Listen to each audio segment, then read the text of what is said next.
I've been in the GFSB now for 10 years, and I've been chair for around 6 years. So I think it's time for a bit of a change, but I'm also 7.5 months pregnant. So that's influenced my decision a lot. I've got a very full-time job, and obviously I'm having a baby, so there's only so many balls that I can keep up in the air at the same time. Of course, and you said you've been chairperson for nearly 6 years, or 6 years thereabouts. What would be some of your highlights? Well, I think we've actually achieved a lot in those past 6 years. We're now on all the relevant boards. So, for example, when we joined, we weren't a member of the Trade Licensing Authority. We're now on the Small Business Board. We're on the Business Licensing Authority. We've also managed to raise our profile quite a bit. There are some battles that we've also fought and won.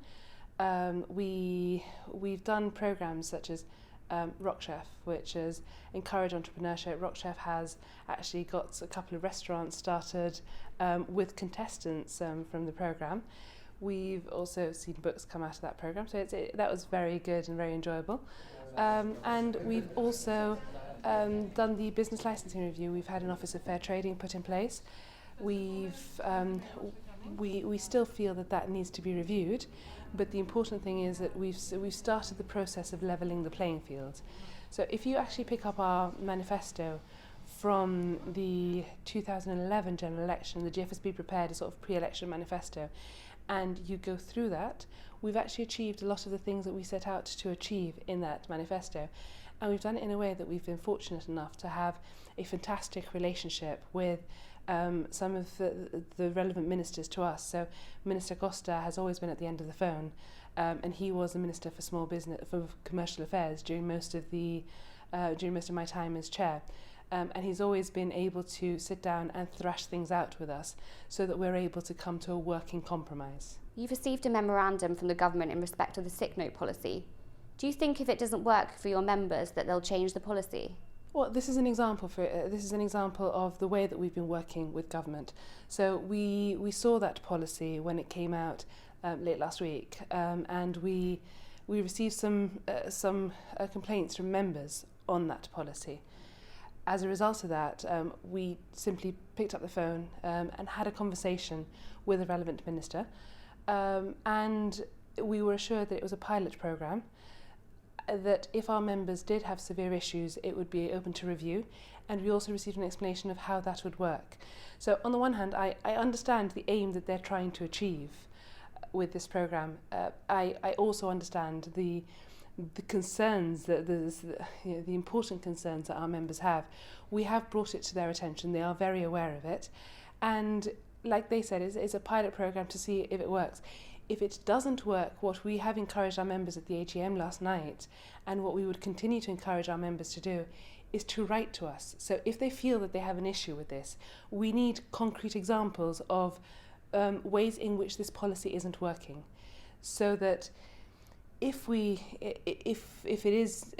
our members do feel that it's not working, we can actually say that the pilot programme isn't working, and hopefully we will be listened to. You just mentioned the recent AGM. Was there anything else of note mentioned? Well, we did raise the issue of the sick notes. We also, when I say sick notes, I actually mean certificates. The certificates that the health centre can now issue over the phone. We also raised the issue of the Business Licensing Authority and the Fair Trading Act, because we called for that to be reviewed in the pre-election debate this time round. Even though we were involved in the drafting of the paper, the drafting of the Act, in practice there are several things which simply do not work, such as, for example, the premises requirement in the Act. At the moment, it's a blanket requirement for premises.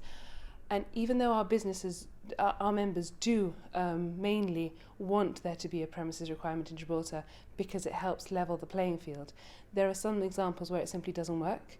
So we need to be quite clear on which businesses do need premises and which businesses don't need premises.